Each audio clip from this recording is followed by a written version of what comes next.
కాబట్టి కార్యకర్తలకు బహుశా చేయగలిగినంత నేను చేయలేకపోయాను అని చెప్పి సందర్భంగా ఖచ్చితంగా ఒప్పుకోవాల్సింది.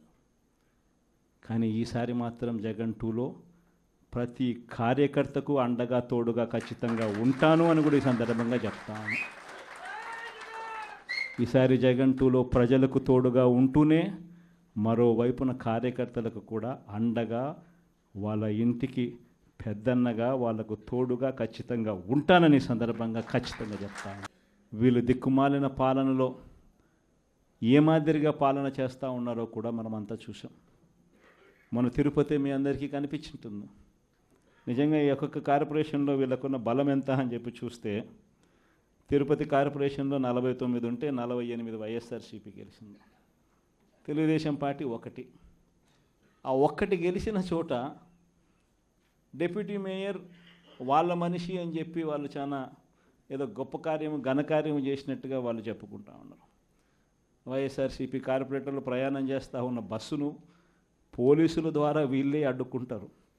పోలీసుల ఆధ్వర్యంలో వీళ్ళే దాంట్లో ఉన్న కార్పొరేటర్లను కిడ్నాప్ చేస్తారు. మళ్ళీ వీళ్ళే ఎన్నికల్లో మేమే గెలిచాము అని చెప్పి డిప్యూటీ మేయర్లుగా మావాడే గెలిచాడు అని చెప్పుకునే కార్యక్రమం. ఆ కార్పొరేటర్లు పాపం వచ్చిన తర్వాత వాళ్ళు చెప్పిన గాథలు మీడియా సమక్షంలో మనం అంతా కూడా చూసాం. ఇదే మాదిరిగా ఏలూరు కార్పొరేషన్ 50 డివిజన్లు ఉంటే అందులో 47 వైఎస్ఆర్సీపీ, తెలుగుదేశంకి వచ్చింది 3. నెల్లూరు కార్పొరేషన్ 54 డివిజన్లు ఉంటే 54 వైఎస్ఆర్సీపీని. హిందూపురం మున్సిపాలిటీ బాలకృష్ణ కనిపిస్తాడు, చంద్రబాబు నాయుడు బాగుమడిది, ఆయన ఏదో ఘనకార్యంగా చెప్తాడు. 38 డివిజన్లు ఉంటే వైఎస్ఆర్సీపీకి 29 డివిజన్లు వచ్చినాయి. తెలుగుదేశంకి వచ్చింది కేవలం 6.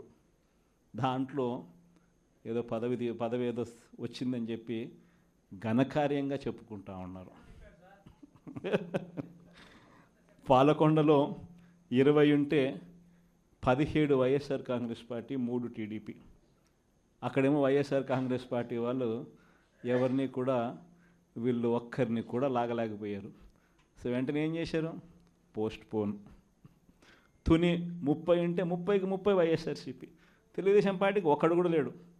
ఆడ కూడా ఉద్రిక్తత పరిస్థితుల మధ్య ఎలక్షన్ పోస్ట్ పోన్ అంట. పిడుగురాళ్ళ మున్సిపాలిటీ 33కి 33 వైఎస్ఆర్సీపీని, ఈడ కూడా election post phone. Nuzvid municipality 32 ఉంటే 25 వైఎస్ఆర్సీపీ, 7 టీడీపీ. బుచ్చిరెడ్డిపాలెం 20 ఉంటే వైఎస్ఆర్సీపీకి 18, టీడీపీకి 2.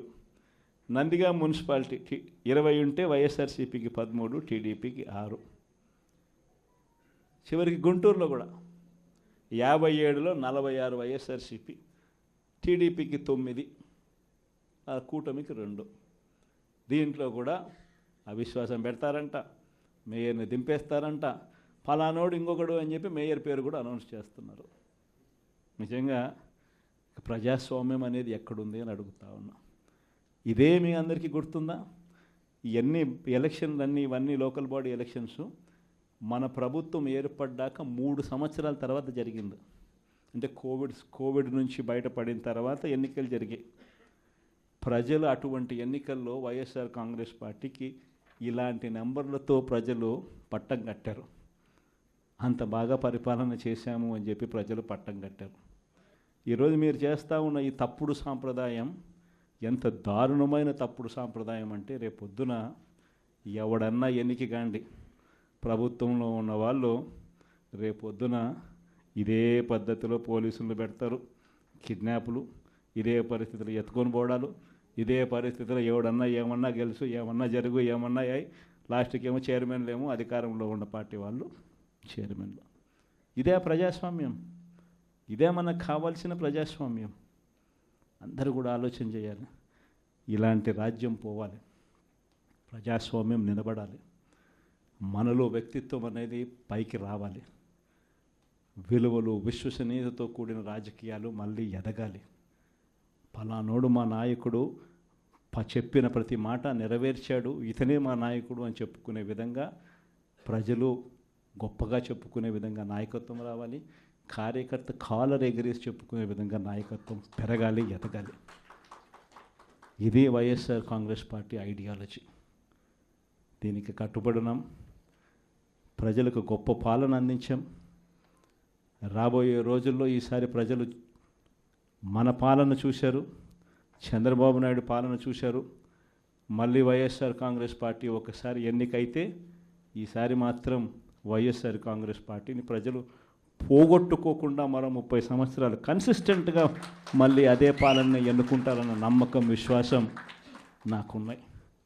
చంద్రబాబు నాయుడు లాంటి వ్యక్తులు అనే మాట, బటన్లు ఏముంది, ముసలాయవిడ కూడా నొక్కుతుంది బటన్లు అని చెప్పి ఇదే మాట చంద్రబాబు నాయుడు అన్నాడు.